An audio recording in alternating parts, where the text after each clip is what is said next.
Assalamualaikum warahmatullahi wabarakatuh. Perkenalkan, nama saya Ahmad Darojat, NIM 2281131009.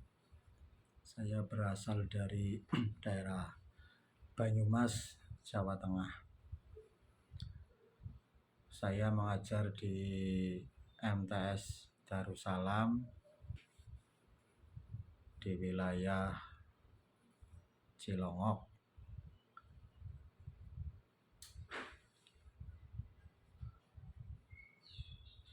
Saya akan menjelaskan tentang pengertian akhlak tasawuf.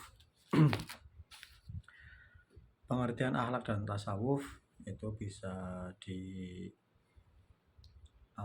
dari dua pengertian, yaitu secara bahasa atau etimologi maupun secara istilah, yaitu terminologi.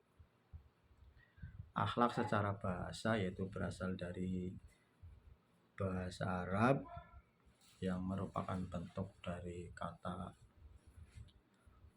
khulukun yang berarti budi pekerti, tingkah laku, ataupun tabiat. Berasal dari kata kholako yang berarti menciptakan, membentuk, atau menjadikan, dan seakar dengan kata kholik yang berarti pencipta, serta makhluk yang berarti menciptakan. Kesamaan akar kata di atas mengisyaratkan bahwa dalam akhlak itu tercakup pengertian terciptanya keterpaduan antara kholik dan makhluk. Dari sinilah asal perumusan pengertian akhlak sebagai media yang memungkinkan timbulnya hubungan yang baik antara makhluk dengan kholik ataupun sesama makhluk. Sedangkan akhlak menurut istilah adalah tindakan yang berhubungan dengan tiga unsur yang sangat penting, yaitu diantaranya adalah satu, unsur kognitif, yaitu pengetahuan dasar manusia melalui potensi intelektualnya. Kemudian dari segi afektif, yaitu pengembangan potensi akal manusia melalui upaya menganalisis berbagai kejadian sebagai bagian dari pengembangan ilmu pengetahuan. Dan yang terakhir adalah psikomotorik, yaitu pelaksanaan pemahaman rasional ke dalam bentuk perbuatan yang konkret. Itu adalah pengertian akhlak secara terminologi atau secara istilah. Adapun akhlak menurut para ahli dapat disimpulkan bahwa akhlak itu adalah sifat yang tertanam dalam jiwa manusia sehingga dia akan muncul secara spontan bila mana diperlukan tanpa memerlukan pemikiran atau pertimbangan terlebih dahulu, serta tidak memerlukan dorongan dari luar. Ataupun dalam Mu'jam Al-Wasit disebutkan min ghairi hajah ila fikr wa ru'yah, yaitu tanpa membutuhkan pemikiran dan pertimbangan. Jadi apabila ada orang melakukan sesuatu kok karena adanya dorongan dari luar, maka itu bukan dinamakan sebagai sifat dari bagian akhlak. Kemudian tasawuf, pengertian tasawuf itu banyak perselisihan di kalangan ulama, karena Karena apa? Karena dalam bahasa Arab terdapat berbagai kata yang erat kaitannya dengan kata sufi ataupun tasawuf, baik dari segi kata maupun konotasi makna yang dikandungnya. Nah, teori tentang pengertian tasawuf baik secara etimologi ataupun secara istilah itu para ahli berbeda pendapat. Secara etimologi, pengertian tasawuf terdiri dari beberapa macam pengertian. Yang pertama adalah tasawuf berasal dari istilah yang dikonotasikan dengan ahli sufah. Siapa itu ahli sufah? Yaitu sekelompok orang pada masa Rasulullah Shallallahu Alaihi Wasallam yang hidupnya diisi dengan banyak berdiam di serambi masjid, dan mereka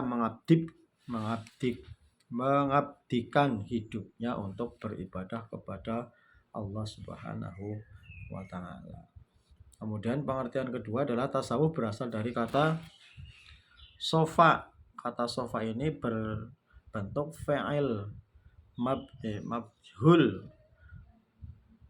yang mempunyai arti bahwa saya itu orang-orang yang bersih ataupun suci. Maksudnya apa? Yaitu orang-orang yang mensucikan diri di hadapan Tuhannya. Kemudian ketiga istilah tasawuf yaitu berasal dari kata sof, artinya barisan sholat. Karena orang-orang yang kuat serta suci, batasnya biasanya sholat memilih sof ataupun barisan yang paling depan di dalam sholat berjamaah. Kemudian ada kata tasawuf yang dinisbatkan dengan kata istilah bahasa Greek atau Yunani, yaitu Sofi, yang memiliki arti dengan kata hikmah yang berarti kebijaksanaan. Yang kelima adalah istilah tasawuf, ada yang mengatakan berasal dari kata sufanah, yakni nama kayu yang bertahan tumbuh di padang pasir. Dan yang terakhir adalah tasawuf berasal dari kata suf yang berarti bulu domba atau wol.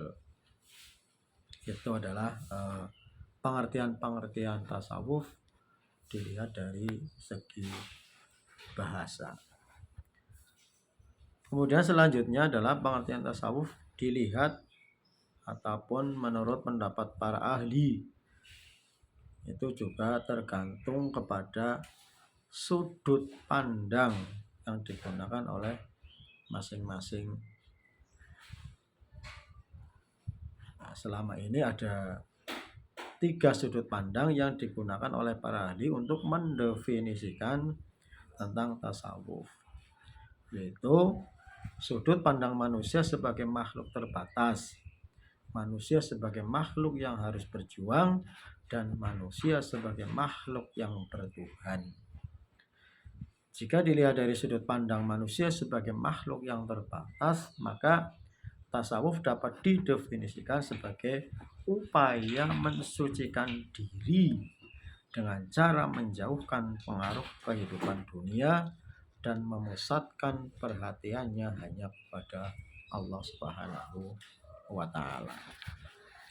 Selanjutnya, jika dipandang dari sudut pandang yang digunakan manusia sebagai makhluk yang harus berjuang, maka tasawuf dapat didefinisikan sebagai upaya memperindah diri dengan akhlak yang bersumber dari ajaran agama dalam rangka apa? Dalam rangka mendekatkan diri kepada Allah Subhanahu wa Ta'ala. Dan dari segi pandang manusia sebagai makhluk yang bertuhan, maka tasawuf bisa didefinisikan ataupun dapat diartikan sebagai kesadaran fitrah ataupun ketuhanan yang dapat mengarahkan jiwa agar tertuju kepada kegiatan-kegiatan yang dapat menghubungkan manusia dengan Tuhan. kata lain bahwa tasawuf itu adalah bukan berarti orang yang bermalas-malasan di dalam pekerjaan, bahkan sebaliknya orang yang bertasawuf itu adalah orang-orang yang segala kepentingan dunianya adalah untuk menuju kepada Allah Subhanahu wa taala. Demikian yang dapat saya sampaikan. Mohon maaf. Billahi taufiq wal hidayah. Wassalamualaikum warahmatullahi wabarakatuh.